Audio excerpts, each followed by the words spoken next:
Bismillahirrahmanirrahim. Assalamualaikum warahmatullahi wabarakatuh.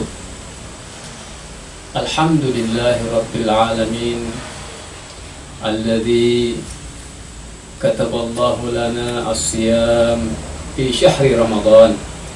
Asyhadu an la ilaha illallah wahdahu la syarika lah, wa asyhadu anna Muhammadan abduhu wa rasuluh la nabiyya ba'dah. Allahumma salli wa sallim ala Muhammad wa ala alihi wa sahbihi wa sallam. Kaum muslimin rahimakumullah, kita bersyukur kepada Allah Subhanahu wa taala atas limpahan rahmat dan taufik yang Allah berikan kepada kita sehingga kita dapat memasuki bulan Ramadan, bulan yang Allah berkahi, bulan yang Allah siapkan segala fasilitas bagi orang-orang yang menyambutnya dengan suasana gembira. Kaum muslimin rahimakumullah, di dalam Al-Quran Allah Subhanahu wa ta'ala menyampaikan tentang puasa Ramadan. A'udzu billahi minasyaitonir rajim. Bismillahirrahmanirrahim. Ya ayyuhalladzina amanu kutiba 'alaikumus shiyam kama kutiba 'alal ladzina min qablikum la'allakum tattaqun. Wahai orang-orang yang beriman, telah diwajibkan atas kalian berpuasa sebagaimana telah diwajibkan bagi orang-orang terdahulu sebelum kamu, agar kalian bertakwa. Di dalam Al-Quran terdapat 14 pengulangan kata-kata asyam atau kata-kata puasa. Ini memberikan pemahaman kepada kita bahwa puasa itu sangat dibutuhkan oleh umat manusia. Suasana yang sedang melanda dunia, yaitu mewabahnya virus corona COVID-19 yang hingga sampai sekarang ini belum mereda. Maka di dalam bulan Ramadan ini Allah Subhanahu wa ta'ala telah menyiapkan fasilitas-fasilitas kepada orang-orang yang berpuasa, agar dengan puasa itu dapat menjadi tameng atau menjadi perisai agar dia terhindar dari wabah COVID-19. Kaum muslimin rahimakumullah, kaitannya ibadah puasa dengan perilaku orang-orang yang sabar agar menjadi benteng pertahanan dirinya. Maka di dalam surat Al-Baqarah ayat 153 dan 155 Allah Subhanahu wa ta'ala menyatakan, A'udzu billahi minasyaitonir rajim. Ya ayyuhalladzina amanu ista'inu bis-sabri was-shalah innallaha ma'as sabirin. Wahai orang-orang yang beriman, jadikanlah sabar dan sholat sebagai penolongmu. Sesungguhnya Allah bersama orang-orang yang sabar. Di ayat 155 Allah Subhanahu wa ta'ala menyatakan, وَلَنَبْلُوَنَّكُمْ بِشَيْءٍ مِّنَ الْخَوْفِ وَالْجُوعِ وَنَقْصٍ مِّنَ الْأَمْوَالِ وَالْأَنفُسِ وَالثَّمَرَاتِ وَبَشِّرِ الصَّابِرِينَ. Dari kedua ayat ini tergambar bahwa perilaku sabar ini sangat dibutuhkan dalam suasana sekarang ini, di mana Allah Subhanahu wa ta'ala sedang menguji orang-orang beriman dengan adanya wabah COVID-19. Maka setidaknya dua ayat ini bisa memberikan gambaran kepada kita bagaimana kita bisa menjadikan perilaku sabar ini bisa membentengi kita dari segala macam cobaan. Di antaranya adalah cobaan wabah COVID-19 ini. Memang banyak dalam Al-Quran, kurang lebih 103 Allah Subhanahu wa Ta'ala menyampaikan tentang sabar. Apa kaitannya semua ini?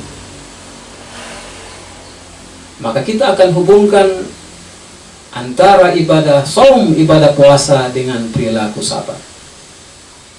Kaum muslimin rahimakumullah, kita diberikan Allah Subhanahu wa Ta'ala kesempatan untuk melaksanakan ibadah di bulan Ramadan kali ini. Kita harus bersyukur, karena berapa banyak orang-orang yang tidak diberikan kesempatan untuk melaksanakan ibadah Ramadan. Ada orang yang beberapa saat menjelang Ramadan telah dipanggil oleh Allah Subhanahu wa Ta'ala.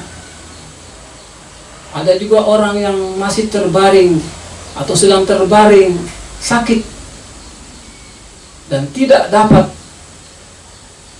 berpuasa.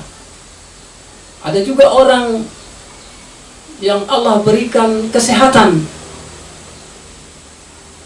tidak ada unsur untuk dia tidak melaksanakan ibadah saum, sehingga dia tidak terpanggil untuk melaksanakan ibadah Ramadan. Ini adalah sesuatu yang sangat disayangkan. Tapi bagi kita orang-orang yang beriman, yang menyambut panggilan Allah ini dengan melaksanakan ibadah saum, itu adalah satu kesyukuran. Karena dengan ibadah saum ini, Allah mengajarkan kepada kita untuk selalu kita menahan diri kita. Karena makna puasa itu sendiri adalah menahan dari tidak melakukan hal-hal yang membatalkan ibadah puasa sejak terbit fajar hingga terbenamnya matahari nanti.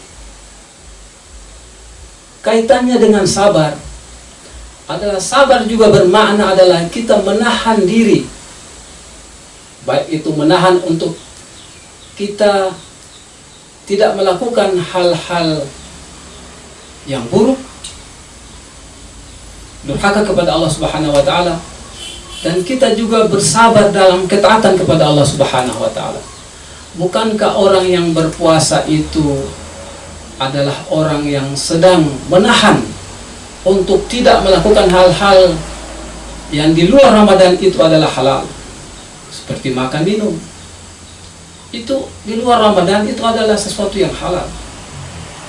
Tapi ketika masuk bulan Ramadan dia menahan diri. Maka puasa adalah kita menahan diri kita untuk melakukan hal-hal, yaitu kita tidak makan, kita tidak minum, kita tidak berhubungan suami istri di siang hari. Itu adalah pekerjaan fisik yang diajarkan oleh Ramadan untuk kita menahan diri kita. Sedangkan sabar, maka para ulama mengatakan sabar itu ada yang mengatakan pada kondisi sabar terhadap maksiat dan sabar dalam ketaatan. Ada juga ulama yang menambahkan sabar terhadap takdir yang Allah berikan kepada kita. Bagaimana sabar dalam ketaatan? Kita berpuasa itu adalah kita melakukan kesabaran. Tadi saya sebutkan, kita tidak makan, kita menahan untuk tidak makan, kita sabar untuk tidak makan di siang hari, kita menahan sampai menjelang maghrib, baru kita bisa makan. Sabar dalam ibadah sholat.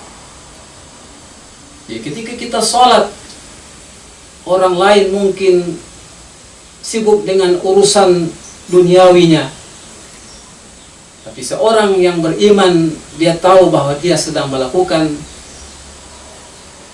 tindakan sabarnya. Dia telah melakukan sholat, yang sholat ini sebenarnya adalah untuk membentengi dirinya dari perbuatan-perbuatan maksiat. Maka ayat yang tadi Allah mengatakan ista'inu bis sabri was shalah. Jadikanlah salat dan sabar sebagai penolong. Kaum muslimin rahimakumullah. Selanjutnya sabar dalam maksiat. Kalaulah kita ini orang-orang yang mampu secara materi, ada kesempatan untuk kita melakukan kemaksiatan kepada Allah. Kita bisa pergi berfoya-foya ke tempat-tempat yang dilarang, padahal kita mampu. Tapi karena adanya filter diri yang tadi yang namanya sabar itu, kita tidak mau melakukannya. Kita tertahan, kita sabar untuk melakukan maksiat kepada Allah. Berapa banyak orang-orang yang terjerumus, tidak sabar dalam maksiat. Banyak kesempatan yang diberikan kepada mereka dan mereka mengambil kesempatan itu karena tidak ada kesabaran dalam dirinya. Ini juga adalah ujian bagi orang-orang yang beriman kepada Allah Subhanahu wa ta'ala. Yang ketiga adalah sabar menerima takdir. Kita telah ditakdirkan Allah Subhanahu wa ta'ala menjadi seorang anak dari orang tua kita, maka kita harus terima apapun keadaan kita. Dalam hal takdir yang Allah telah berikan bahwa kita lahir dari orang tua kita yang seperti itu. Kita ditakdirkan Allah memiliki jodoh kita, dan kita juga akan nanti ditetapkan Allah takdir kapan kita akan meninggal. Nah, itu adalah takdir yang harus kita terima. Nah, dari ketiga sabar ini memberikan gambaran kepada kita bahwa sebagai orang-orang yang beriman kepada Allah Subhanahu wa ta'ala, maka mereka tahu bagaimana harus mempersiapkan diri dalam menghadapi ujian dan tantangan hidup ini. Kita umat Islam sedang diuji dalam suasana seperti ini, yang tadinya mungkin kita rajin beribadah ke masjid, karena situasi dan kondisi seperti ini kita menahan diri untuk tidak melakukan sholat berjamaah di masjid. Kita pindah sholat berjamaah itu di rumah. Kaum muslimin rahimakumullah, ibadah Ramadan ini juga adalah untuk membersihkan diri kita dari hal yang sifatnya yang buruk. Kita dilatih untuk kita lebih banyak bermuhasabah diri. Maka di 1 bulan Ramadan ini kita diberikan Allah Subhanahu wa ta'ala kesempatan untuk kita memproteksi diri kita, kita membentengi diri kita dari hal-hal yang dilarang oleh Allah Subhanahu wa ta'ala. Maka insya Allah nanti setelah kita melaksanakan ibadah Ramadan sebulan ini, maka nanti Allah Subhanahu wa ta'ala akan menyucikan diri kita. Kita akan kembali menjadi orang-orang yang suci, menjadi orang-orang pemenang. Insya Allah jika kita melakukan ibadah saum dan kita bisa bersabar diri, bersabar dalam ketaatan, bersabar untuk tidak bermaksiat, dan bersabar menerima takdir kita. Kalaulah semua itu kita telah melakukannya, insya Allah kita menjadi hamba-hamba Allah yang taat, yang digolongkan Allah Subhanahu wa ta'ala termasuk orang-orang as-sabirun, orang-orang yang melakukan kesabaran. Demikian, mudah-mudahan ada manfaatnya. wal afu minkum. Wassalamualaikum warahmatullahi wabarakatuh.